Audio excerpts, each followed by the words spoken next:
Hello friends, welcome to Bhadra IAS academy YouTube channel, जो है आपका वन स्टॉप डेस्टिनेशन आपके UPSC and state PCS exams के लिए। यहाँ आपको एक स्मार्ट तरीके से इशू बेस्ड मैनर में नेशनल एंड इंटरनेशनल सिग्निफिकेंस के करंट अफेयर्स का होलिस्टिक कवरेज मिलेगा। और वीडियो के स्टार्ट में ही आपको एग्जाम पॉइंट ऑफ व्यू से इंपॉर्टेंट एक एमसीक्यू क्वेश्चन बताया जाएगा, जिसका आंसर आपको इस वीडियो के एंड में मिलेगा। तो वीडियो को आखिर तक देखना ना भूलिएगा।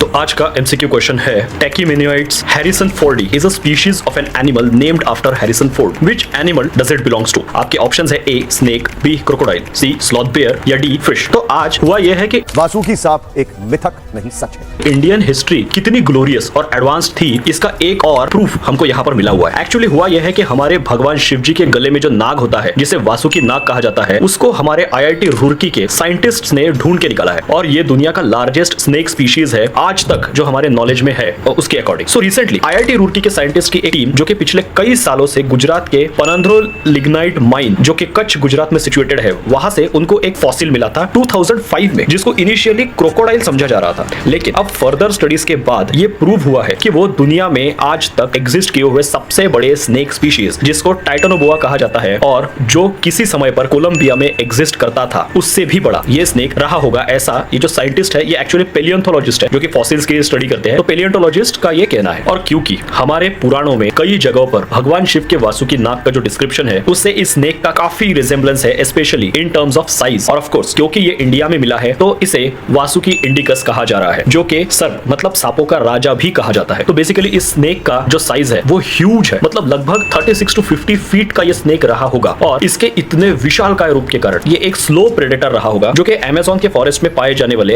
एनाकोंडा के जैसे ट्रैप लगा के बैठता होगा, और जब उसका प्रे आसपास आया तो उसको एक झटके में पूरी ताकत के साथ झपट लेता होगा और पूरा का पूरा जिंदा निकल जाता होगा। एग्जैक्टली आज जैसे कोई पाइथन या एनाकोंडा करता है, बस वैसे ही। शायद आप लोगों ने ये इसी टाइप का उसको प्रे को हंट करते हुए कभी नेशनल जियोग्राफिक या डिस्कवरी वगैरह चैनल्स पे देखा होगा। तो एक्चुअली इस स्नेक का टाइम पीरियड ये इयोसीन एपॉक के टाइम के आसपास एस्टिमेट किया जाता है, मतलब लगभग 4.7 करोड़ ईयर्स पहले ये मिडल इयोसीन टाइम पीरियड में एग्जिस्ट करता होगा। और ये रिसर्चर्स के अकॉर्डिंग मिडल इयोसीन एपॉक के टाइम में, जब वार्म पीरियड चल रहा था, तब के टाइम के 27 ऐसे वेल प्रिजर्व्ड फॉसिल्स यहाँ पर इस माइन के एरिया में इनको मिले हैं, जो कि मैडजॉइड स्नेक फैमिली का लार्जेस्ट मेंबर रहा होगा, ऐसा उनका कहना है। अब आपके मन में ये क्वेश्चन आ रहा होगा कि ये मैडजॉइड फैमिली ऑफ स्नेक्स ये क्या है एग्जैक्टली। तो देखिए, ये फैमिली ऑफ स्नेक्स अब एक्सटिंक्ट हो चुकी है। और यहाँ पर एक नोटिस करने वाली बात ये है कि जो फैमिली है ना, ये गोंडवाना लैंड्स में पाई जाती थी। मतलब ये सारी उस टाइम की बातें हैं जब इंडिया और वर्ल्ड का जो मैप है, जो कि आज का करंट मैप है, वैसा कुछ भी नहीं दिखता था। एक्चुअली तब इंडियन सबकॉन्टिनेंट ये यूरेशियन प्लेट से अलग हुआ करता था, और एक्चुअल में जो आज का जियोपॉलिटिकली ग्लोबल साउथ हम जिसे कहते हैं, वो तब आपस में जुड़े हुए थे,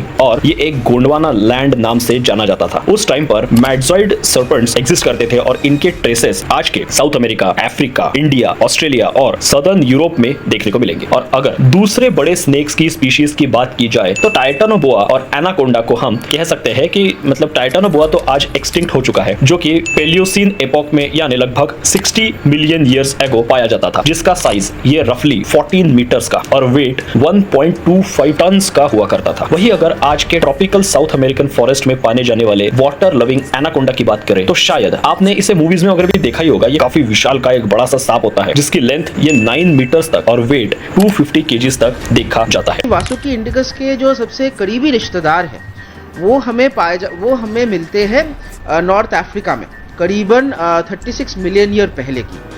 तो ये हमें फिर जांच करने के बाद पता चला कि हमारा ये जो इंडियन सबकॉन्टिनेंट है, वो जब एशिया से जाके टकराया करीबन 50 मिलियन ईयर पहले, तब एक लैंड ब्रिज बन गया, एक रास्ता बन गया इंडिया से नॉर्थ अफ्रीका तक। और तभी वासुकी के जो वंशज है, वो यहाँ से निकल के नॉर्थ अफ्रीका गए। और एक जो दिलचस्प चीज़ है सांपों के बारे में, वो ये है कि उनकी जो अंदर की जो तापमान रहती है, वो बाहर की जो तापमान है उसके साथ एक संतुलन बनाए रहता है। मतलब कि अगर बाहर गर्मी बढ़ती है, तो उनका अंदर का टेम्परेचर भी बढ़ता है। तो हमने फिर से इक्वेशंस यूज़ किए, अलग अलग पेपर्स पढ़े, तो वहाँ से हमने ये एस्टैब्लिश किया कि जब वासुकी इंडिकस जीवित था हमारे भारतवर्ष में करीबन वही 47 मिलियन ईयर पहले, तब जो टेम्परेचर था इंडिया का, और ये जो ट्रॉपिकल बेल्ट जिसे हम कहते हैं, वो करीबन 28 डिग्री था, जो आज के मुकाबले 1.5 से 2 डिग्री ज़्यादा था। ऐसा रहा ये ओवरऑल आज का डिस्कशन। होपफुली आपको पसंद आया होगा। तो हमारे भद्रा आईएएस एकेडमी की यूट्यूब चैनल को सब्सक्राइब करना ना भूलिएगा। और आज के एमसीक्यू क्वेश्चन को यहाँ पर देख लेते हैं, जो कि है आंसर उसका ऑप्शन नंबर ए, स्नेक।